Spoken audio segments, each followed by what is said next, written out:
ত্রয়োদশ জাতীয় সংসদ নির্বাচনে সংখ্যাগরিষ্ঠতা পাওয়ায় তারেক রহমানকে অভিনন্দন জানিয়েছে বাংলাদেশ খেলাফত মজলিস। একই সঙ্গে রিকশা প্রতীকে বিজয়ী দুই প্রার্থীকে অভিনন্দন জানিয়েছে দলটি।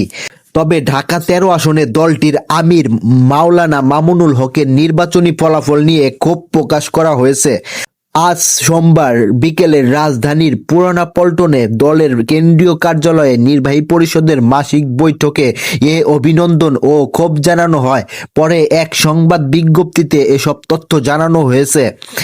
বিজ্ঞপ্তিতে বলা হয়, আশা করি তারেক রহমানের নেতৃত্বে দেশে একটি দায়িত্বশীল, স্থিতিশীল ও জনমুখী রাজনৈতিক পরিবেশ প্রতিষ্ঠিত হবে।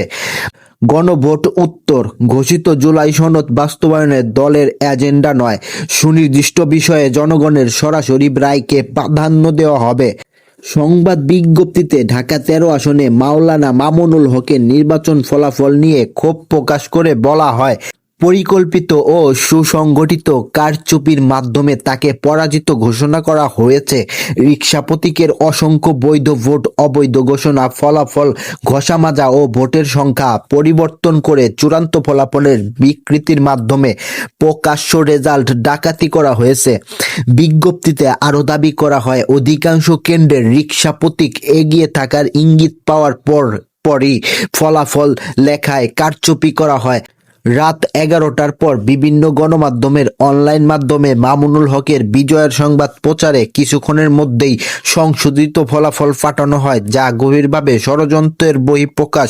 এ অবস্থায় তিনি নির্বাচন কমিশনে উপস্থিত হয়ে লিখিত অভিযোগ ও ফলাফল স্থগিতের আবেদন জানালে তড়িঘড়ি করে বেসরকারি ফলাফল ঘোষণা ও দ্রুত গেজেট প্রকাশ করা হয়।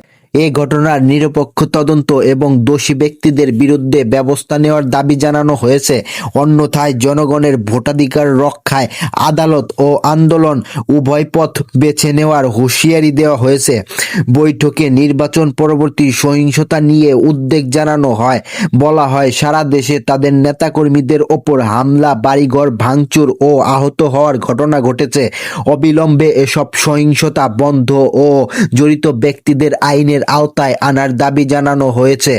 দলের আমির মাওলানা মামুনুল হকের সভাপতিত্বে ও মহাসচিব মাওলানা জালাল উদ্দিন আহমদের সঞ্চালনায় বৈঠকে জ্যেষ্ঠ নায়েবে আমির মাওলানা ইউসুফ আশরাফ, নায়েবে আমির মাওলানা রেজাউল করিম জালালি, মুফতি সাইদ নূর, মাওলানা শাহিনুর পাশা চৌধুরী, মাওলানা কুরআন আলী কাসেমি, মাওলানা মাহবুবুল হক, যুগ্ম মহাসচিব মাওলানা আতাউল্লাহ আমিন, নবনির্বাচিত সংসদ সদস্য মুফতি মোহাম্মদুল্লাহ ও মাওলানা হানজালা প্রমুখ উপস্থিত ছিলেন।